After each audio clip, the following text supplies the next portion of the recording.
കഴിഞ്ഞ 5 വർഷമായിട്ട് നടത്തിയ പ്രയത്നത്തിനൊടുവിൽ ആ ദിവസം എത്തിയിരിക്കുകയാണ്.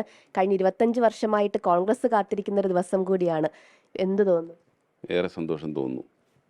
എൻ്റെ സഹപ്രവർത്തകരെ ഓർത്ത് എനിക്ക് അതിയായ സന്തോഷമുണ്ട്. കഴിഞ്ഞ 25 വർഷമായി ഒരേ ജനപ്രതിനിധി ഉണ്ടായിരുന്ന സ്ഥലത്ത് നിന്ന് ഇപ്പോൾ കൈപ്പത്തി അടയാളത്തിൽ ഒരു ജനപ്രതിനിധിയെ തിരഞ്ഞെടുത്തു. അവിടുത്തെ വോട്ടർമാരെ സംബന്ധിച്ച് ഒരു മാറ്റം ആഗ്രഹിച്ചു. തീർച്ചയായിട്ടും ഏറെ സന്തോഷം തോന്നുന്നു. എൻ്റെ പൊതുജീവിതത്തിലെ ഏറ്റവും സുന്ദരമായ നിമിഷങ്ങളിലൊന്നാണ് ഇന്ന് നിയമസഭയിൽ സത്യപ്രതിജ്ഞ അധികാരമേൽക്കുക എന്നുള്ളത്. യുവാക്കളുടെ ഒരു വലിയ നിരയാണ് ഭരണപക്ഷത്തുള്ളത്.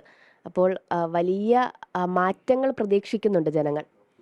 മുഖ്യമന്ത്രിയിൽ തുടങ്ങി മന്ത്രിമാരിൽ ഭൂരിപക്ഷവും സാമാജികരിൽ ഭൂരിപക്ഷവും യുവജനങ്ങളാണ്. തീർച്ചയായിട്ടും കാലത്തിനനുസരിച്ചുള്ളൊരു മാറ്റം മന്ത്രിസഭയിൽ നിന്നും സർക്കാരിൽ നിന്നുണ്ടാകും എന്ന കാര്യത്തിൽ തർക്കവുമില്ല. തുടക്കം ഇട്ട് കഴിഞ്ഞു. കഴിഞ്ഞ ആദ്യ ക്യാബിനറ്റിൽ തന്നെ നമുക്കത് ബോധ്യപ്പെടുന്നു. ഏതായാലും വ്യത്യസ്തത നിറഞ്ഞ ഒരു സർക്കാരായി ഇത് മുന്നോട്ട് പോകുമെന്ന കാര്യത്തിൽ തർക്കവും വേണ്ട. പത്തനാപുരത്തിലേത് താങ്കളെ സംബന്ധിച്ചിടത്തോളം വൈകാരികമായിട്ടുള്ളൊരു വിജയം കൂടിയായിരുന്നു എന്നുള്ളതാണ്. ഈ സർവേ ഫലങ്ങളൊക്കെ നെഗറ്റീവ് പറഞ്ഞപ്പോഴും പത്തനാപുരത്തുകാർ ഒപ്പം ഉണ്ടാകുമെന്നുള്ള പൂർണ്ണ ആത്മവിശ്വാസത്തോടെ മുന്നോട്ട് പോയതാണ്. അപ്പോൾ പത്തനാപുരത്തുകാരും ഒരുപക്ഷെ ഈ ദിവസത്തിന് വേണ്ടി ഇങ്ങനെ കാത്തിരിക്കുമായിരിക്കും. ആരെങ്കിലും വന്നിട്ടുണ്ടോ? നിരവധി ആളുകൾ. ഞാൻ ഇന്നലെ രാത്രി വളരെ വൈകിയാണ് പത്തനാപുരത്ത് നിന്ന് എത്തിയത്. അവിടെ എൻ്റെ സഹപ്രവർത്തകരെ കണ്ട് അവരുമായി കാര്യങ്ങളൊക്കെ ചർച്ച ചെയ്ത് ഇന്ന് സത്യപ്രതിജ്ഞയ്ക്കായിട്ട് വന്നുള്ളത്. നിരവധി ആളുകൾ നിയമസഭാ മന്ദിരത്തിലേക്ക് വരുന്നുണ്ട്. കുറേ സഹപ്രവർത്തകർ വീട്ടിലും എത്തിയിട്ടുണ്ട്. അപ്പോൾ പത്തനാപുരത്തെ സംബന്ധിച്ച് വിജയിക്കുമെന്ന് നല്ല ആത്മവിശ്വാസം എനിക്കുണ്ടായിരുന്നു. കാരണം ഞാൻ അത്രയ്ക്ക് പത്തനാപുരത്തിലെ ജനങ്ങളോട് ചേർന്ന് നിന്നിരുന്നു, അവരുടെ അരികിലുണ്ടായിരുന്നു എന്നുള്ളതൊരു യാഥാർത്ഥ്യമാണ്. അരികിലുണ്ട് എന്ന് പറയുമ്പോൾ പലർക്കും അസ്വസ്ഥത ഉണ്ടാകാറുണ്ട്. തീർച്ചയായിട്ടും ജനങ്ങൾ, പത്തനാപുരത്തെ വോട്ടർമാർ എന്നെ ചേർത്ത് നിർത്തി. അതിലേറെ സന്തോഷമുണ്ട്. അവർ എന്നിൽ അർപ്പിച്ചിട്ടുള്ള വിശ്വാസം അത് നിലനിർത്തിക്കൊണ്ട് പോകാൻ കഴിയണം, മുന്നോട്ട് പോകാൻ കഴിയണം എന്ന വലിയൊരു ഒരു ടാസ്ക് എൻ്റെ മുന്നിലുണ്ട്. അത് ഒരു വെല്ലുവിളിയെ തന്നെ ഏറ്റെടുത്തുകൊണ്ട് അവരെ ചേർത്ത് നിർത്തി പത്തനാപുരം നിയമമണ്ഡലത്തിലെ വികസന പദ്ധതികളുമായി ബന്ധപ്പെട്ട് ഇപ്പോൾ പുതിയ മന്ത്രിസഭ വന്നിരിക്കുന്നു. മന്ത്രിമാരൊക്കെ ഓഫീസിൽ ചാർജ് എടുത്തിരിക്കുന്നു.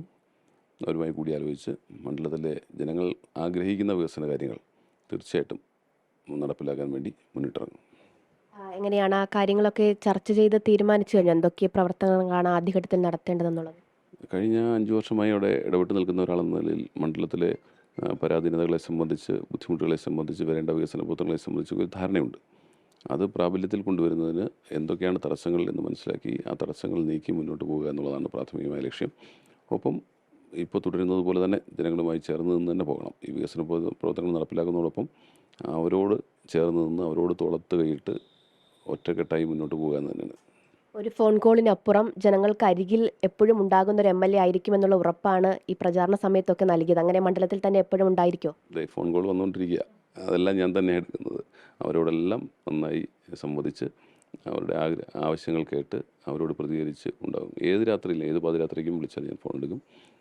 ഫോൺ എടുക്കാൻ കഴിഞ്ഞില്ല തിരിച്ച് വിളിക്കും. ഇപ്പോൾ നമ്മൾ സംസാരിക്കുമ്പോഴും ഫോൺ വരുന്നുണ്ട്. ഇത് കഴിഞ്ഞാലുടൻ ഞാൻ അവരെ തിരിച്ച് വിളിക്കുക, എന്താവശ്യം തിരക്കും. അങ്ങനെ അവർക്ക് കഴിഞ്ഞ 25 വർഷമായി ഒരു MLA മധ്യസ്ഥന്മാർ വഴി മാത്രം ബന്ധപ്പെടാൻ കഴിഞ്ഞിരുന്നെങ്കിൽ നേരിട്ട് ബന്ധപ്പെടാൻ കഴിയുന്ന ഒരു സാഹചര്യം പത്തനാപുരത്ത് ഉണ്ടായിരിക്കുന്നു എന്ന് ഇതിനോടകം തന്നെ ജനങ്ങൾക്ക് ബോധ്യപ്പെട്ടിട്ടുണ്ട്. എല്ലാവിധ ആശംസകളും.